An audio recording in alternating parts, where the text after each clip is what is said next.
How do I know I'm wearing trousers? A question that will cause an existential philosopher to ponder upon his very existence with the utmost assurity that he is in fact wearing trousers, as if he were not, he would be condemned to living freely and proposing himself to the world. But the question still remains, am I wearing trousers? If I were to ask this to my friends, I would most assuredly be answered with, "Of course you are, you cacophonous buffoon, can't you see?" And this is very much it, senses. While I cannot see with my eyes a bottle that is 20 feet away, my friend can. It exists in absolute assurity, though it cannot be seen. And that is supposing that the world is not under some divine dogmatic relation of solipsism. As if that were the case, this video is useless. Senses too, though.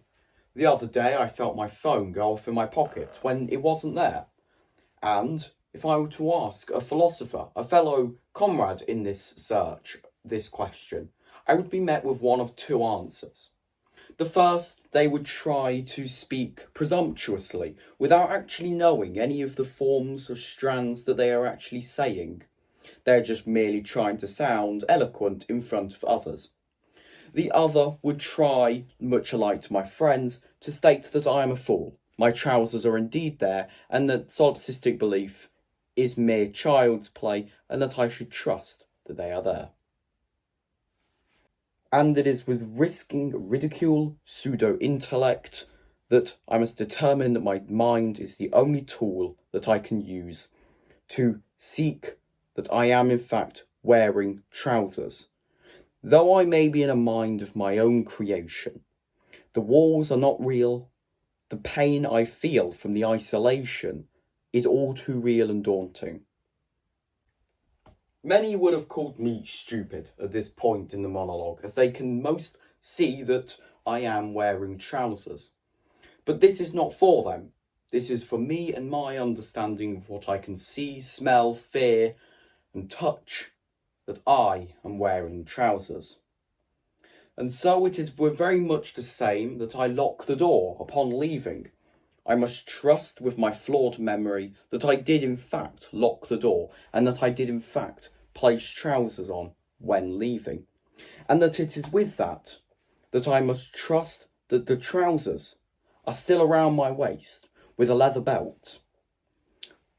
I think, therefore I am. It does not matter whether they are or are not there. The matter is that I believe they are there, and that I trust that I have placed them there and that they are still there.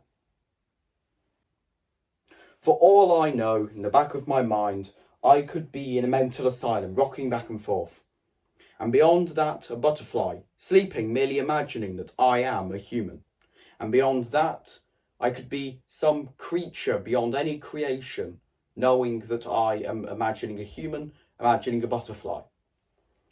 But, forgetting that, I must take a surety in physiognomy, and mentally, philosophically and scientifically, that I am wearing trousers. And I base this all on trust. For if it is without trust, what do we have as humans? There is no surety to state that the bookshelf of which I see in front of me is real, nor the device that is filming this is real. When I die, this will be the only memory left of me. So, what is there to state of what is real and what is not? We only have trust of what we see in our minds. And if our minds are flawed, how can we trust one another?